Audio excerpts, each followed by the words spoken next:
Good afternoon, ladies and gentlemen, and welcome to another interesting session of the Daisy Care Health Week being presented by Daisy Care Health Club members at Rhodes Park School. Today, we will be shifting focus to a much less conversed topic, an area of focus in health. This is mental health. As mentioned many times before, according to the World Health Organization, health is a state of complete physical, mental, and social well-being, and not merely the absence of disease or infirmity. Today, we are going to start talking about one of the mental health conditions, that is schizophrenia. This will be presented by two students, grade 12 students at Rhodes Park School, Apurva Menon and Rishita Thawani. You guys, you can go ahead. Thank you. I am tired of fighting. I want to be fought for, says a patient of schizophrenia. Good afternoon, ladies and gentlemen. My name is Apurva Menon. And my name is Rishita Thawani. We are esteemed members of the Daisy Care Health Club at Rhodes Park School and members of Grade 12 Blue. Today, we'll be talking to you about schizophrenia, a topic which is extremely close to my heart and one which we thought each one of you should be well informed about. Before I move any further, we would like to thank our supervisor, Dr. Vivek Sinha, for his unconditional support and assistance throughout the course of our research. We'd also like to acknowledge the executive members of the organization for giving us this very rare opportunity. Lastly, we'd like to thank each one of you, ladies and gentlemen, for taking time off your busy schedules for our presentation today. I sincerely hope you learn and enjoy as we move along.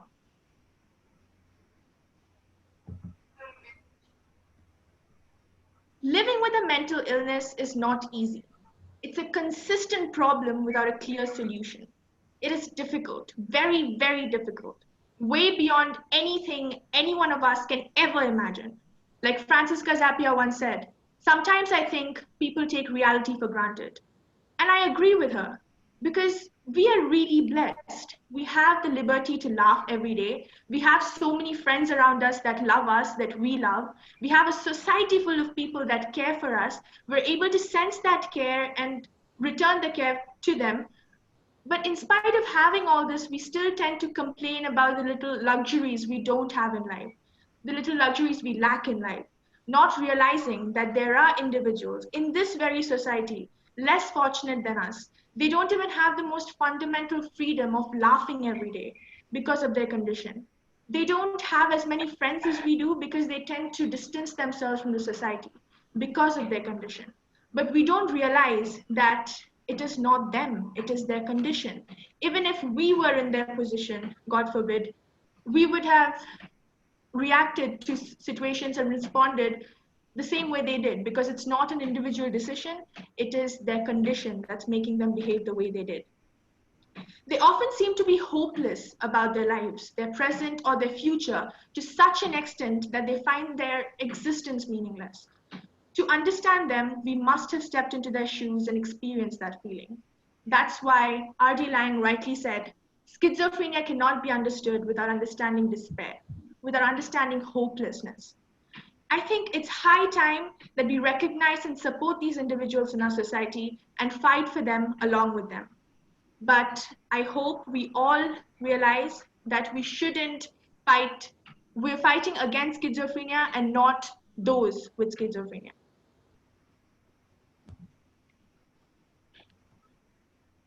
So in this presentation, we'll be taking you through an introduction to mental health, what schizophrenia actually is, how common it is across the globe, the causes or what can increase the chances of one getting schizophrenic, the various signs and symptoms of the disorder, the various stages and types of schizophrenia, the basics of treatment, and the myths that have been associated with the disorder. I hope you enjoy.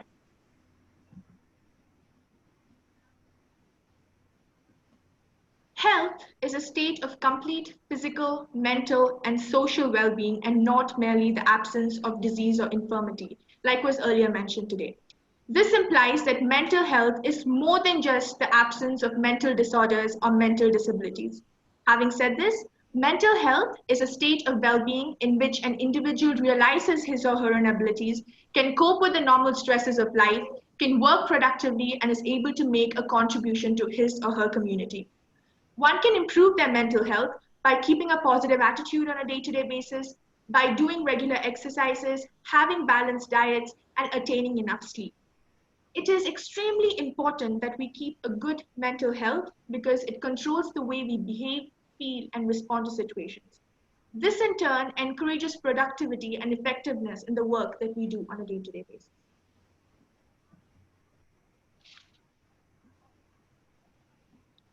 This brings us to the main topic for the day, schizophrenia.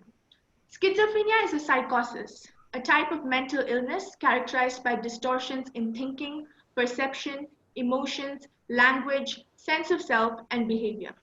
For those of you unfamiliar with the term psychosis, it is any mental disorder characterized by a disconnection from reality. There are two major symptoms of schizophrenia, namely positive and negative symptoms. Delusions, hallucinations, disorganized behavior, and disorganized speech are part of positive symptoms, and there are negative symptoms experienced in this disorder, in schizophrenia as well. They'll be discussed in a little more detail in the upcoming slides. Schizophrenia was first identified by a German psychiatrist, Dr. Emil Kraepelin. He initially referred to the disease as dementia praecox. Dementia praecox, for those of you wondering what it means, is a disused psychiatric diagnosis that originally designated a chronic deteriorating psychotic disorder characterized by rapid cognitive disintegration, usually beginning in the late teens or early adulthood. In 1911, a Swiss psychiatrist, Eugene Bleuler, coined the term schizophrenia, observing that the former name was misleading as the illness did not always lead to mental deterioration and could occur late as well as early in life. The word schizo refers to split, and the word phrene means mind, to describe the fragmented reality of the people living with this unfortunate disorder.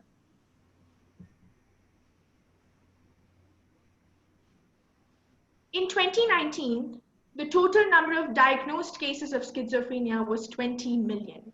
I repeat, 20 million people were diagnosed with schizophrenia in 2019. Its prevalence is about 1%, which means that 1 out of every 100 people in the planet is schizophrenic. 1.5 out of every 10,000 people are expected to get schizophrenic in their lifetime. The peak ages of onset in males is between the years 18 and 25, and in females is between 25 and 35 years. Please note that these are the most productive years of your life. The prevalence, according to UpToDate, is slightly higher in males as compared to females, although other sources suggest that the prevalence is equal among both genders. The causes of schizophrenia have been of much debate, with various factors proposed and discounted or modified. Studies suggest that genetics, chemical imbalance in the brain, environmental factors, and intake of certain drugs may increase the chances of one getting schizophrenic. If a first-degree relative is schizophrenic of a particular individual, the risk increases to 10%. If both parents of a particular individual are diagnosed with schizophrenia, the risk increases to 50%. If an identical twin to this particular individual is diagnosed with the disorder, the risk is between 45 and 65%. These percentages are an increase from the earlier mentioned 1% in the previous slide. Too much dopamine and serotonin, 2 of the 100 neurotransmitters that have been discovered in our body, have major roles to play in serotonin. Too much concentration of either one of these neurotransmitters may cause difficulty with concentration, reality orientation, feelings, and behavior. Environmental factors such as trauma during birth, malnutrition before birth, and viral infections may increase the chances of one getting schizophrenic. Please note that they may only increase the chance, and it's not, but you will not get schizophrenia for sure if you have experienced trauma during birth or viral infections, but it is just a possibility. Pardon me for that. Intake of certain drugs and medications, certain substances in cannabis, also known as marijuana, can trigger schizophrenia in those who are vulnerable to it.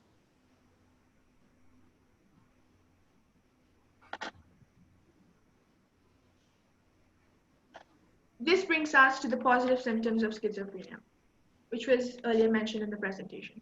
A positive symptom is one which adds a feeling or behavior that isn't typically experienced by most people without the disorder. They're characterized by delusions, hallucinations, disorganized speech, and disorganized behavior, like was earlier mentioned. A delusion is a firm, fixed, and false belief based on inadequate grounds, not amenable with evidence to contrary, and doesn't follow the norms of the society. There are a number of types of delusions, but I'll be outlining a few. Delusion of persecution. In this, the patient is convinced that someone is mistreating, conspiring against, or planning to harm him or his loved one. They might say things like, the airplane above us is the government and they want to kidnap me.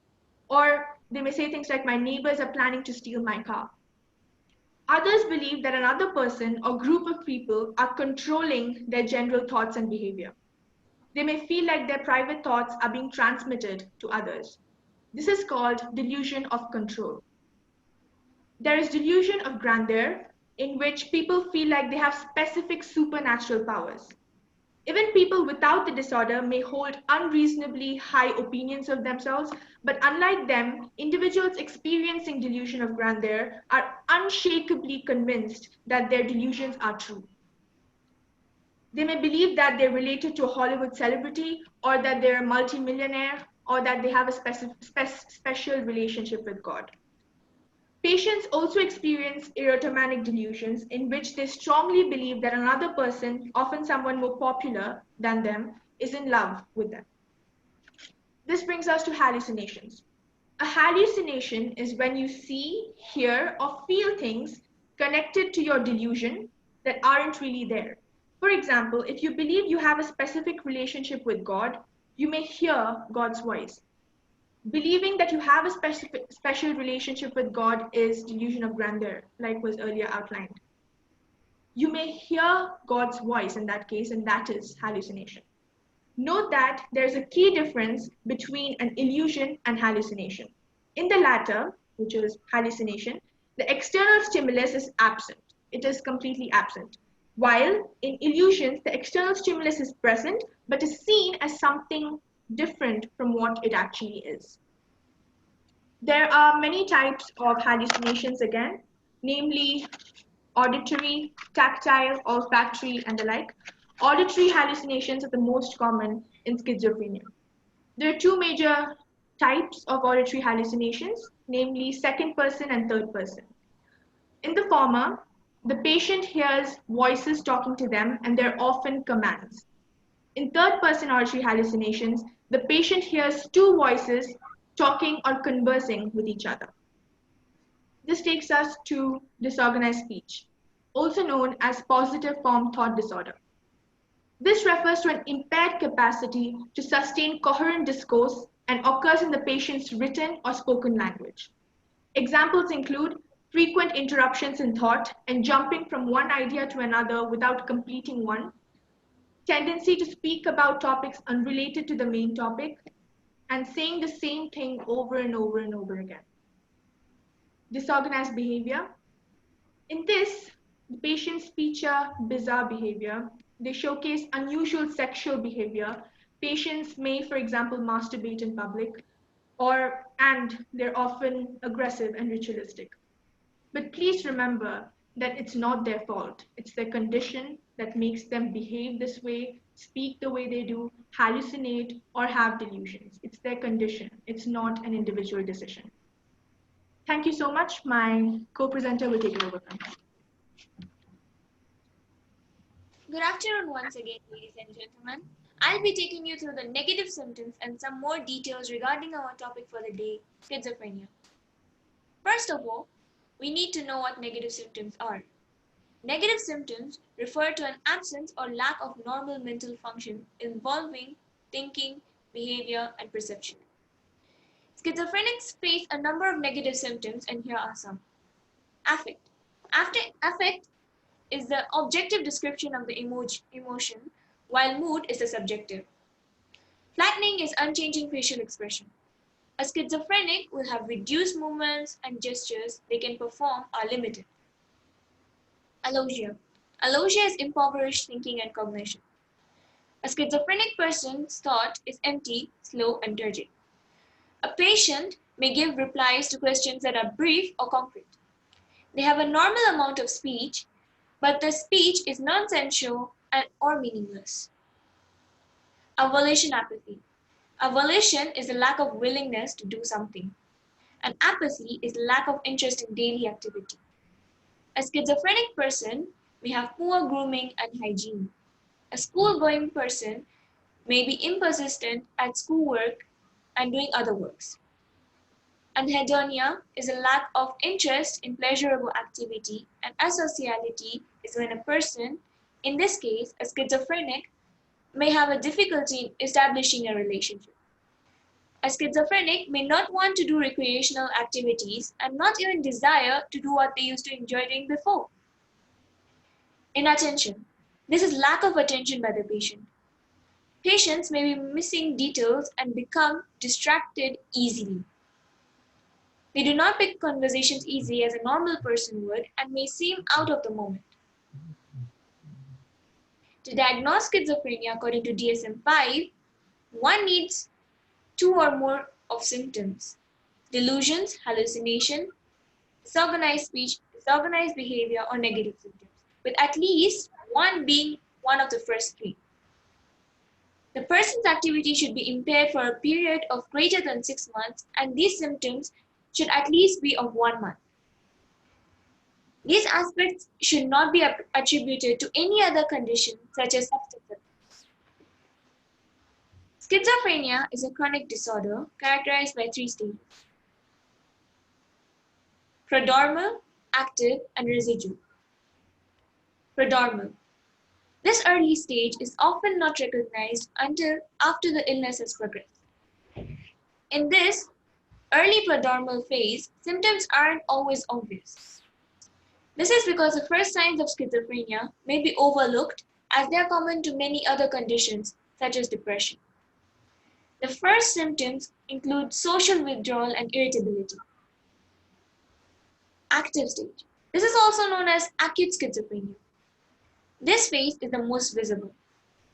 People will show most common symptoms of psychosis. These symptoms include hallucinations and delusions. At this stage, symptoms are most obvious. The patient may have had prodromal stage for at least 2 years at this point. Lastly, we have residual stage. This term is used to describe a time when individuals with schizophrenia have fewer obvious symptoms. However, some symptoms are still present. Symptoms in this phase resemble the prodromal phase as they both have low motivation and lack of energy. At this point, we need to know that a patient may revert back to the active stage from the residual stage. Prognosis. This refers to how patients fare in the long term. Most patients do not recover. Prognosis is usually guarded. Full recovery from schizophrenia is very unusual. Symptoms follow waxing and waning phase. This means schizophrenics may alternate and oscillate among the stages. 1/3 of schizophrenia patients have very mild symptoms. 1/3 of the schizophrenia patients have severe symptoms, and the other are moderate.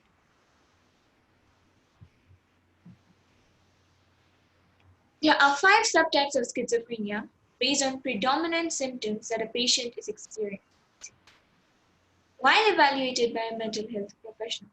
However, these 5 were not included in the DSM-5.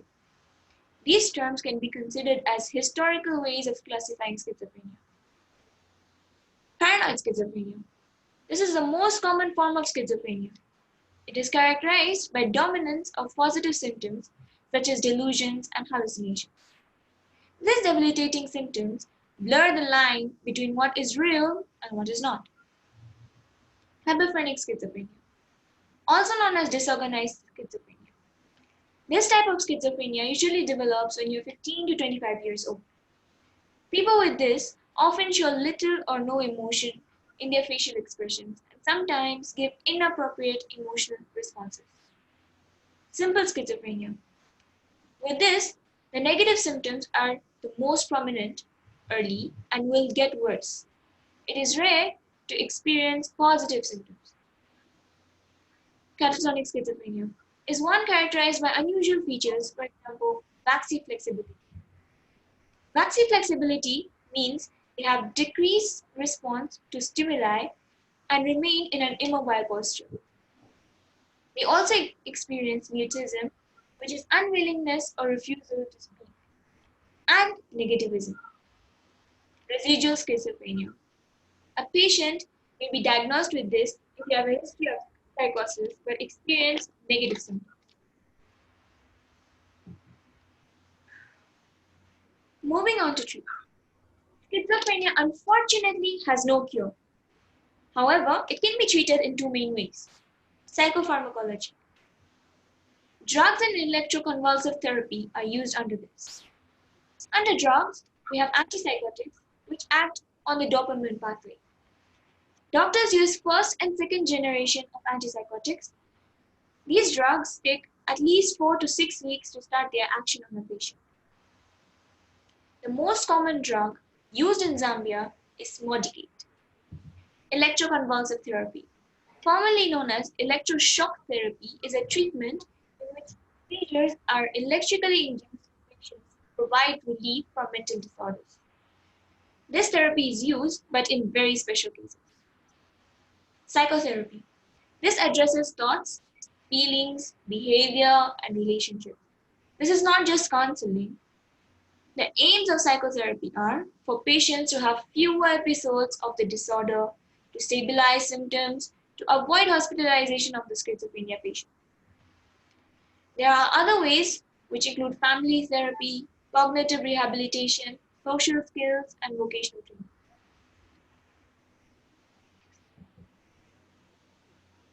Ladies and gentlemen, if you might have gotten lost during this presentation, we ask you to leave with some important points. 1. People with schizophrenia are not volatile and dangerous. 2. Schizophrenia is not equivalent to split personality. 3. Patients with schizophrenia may show a wide variety of symptoms.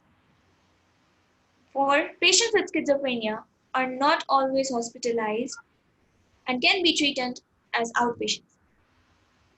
5. It is not true that schizophrenics are not smart and cannot hold jobs. 6. Schizophrenia patients can return to their normal lives with adequate treatment. 7. Schizophrenics are not really sick or lazy. They have a condition, schizophrenia. Finally, can be treated with modalities I have described before. Here's a movie, A Beautiful Mind, an award-winning movie on the life of John Nash, winner of Nobel Prize in Mathematics 1994, a patient of schizophrenia. The story begins with Nash's days as a graduate at Princeton University. Early in the film, Nash begins to develop paranoid schizophrenia and endures delusional episodes while watching the burden his condition brings on his wife, Alicia, and friends. Here, we know that, okay, this is a live example of schizophrenic patients who are, this is an example that schizophrenics are not smart. They are actually smart. Taking this as an example.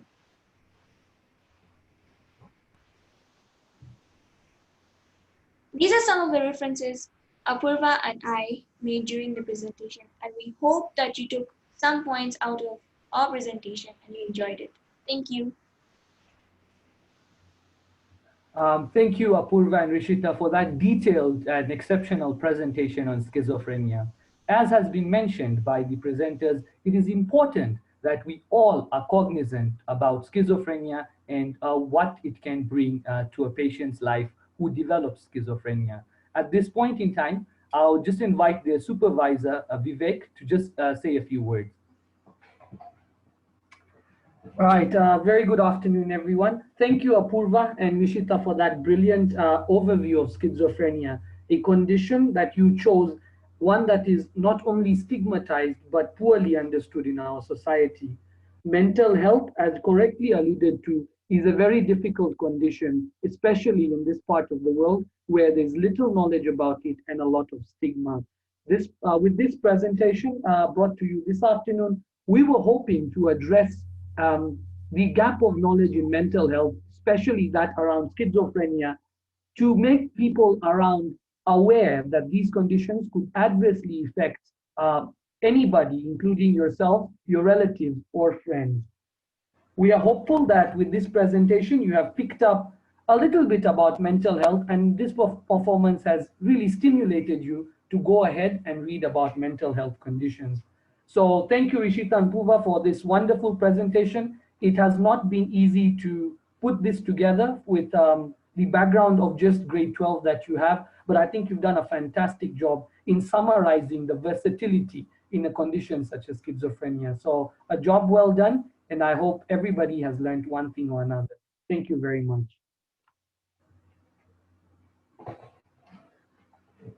Thank you for that, Vivek.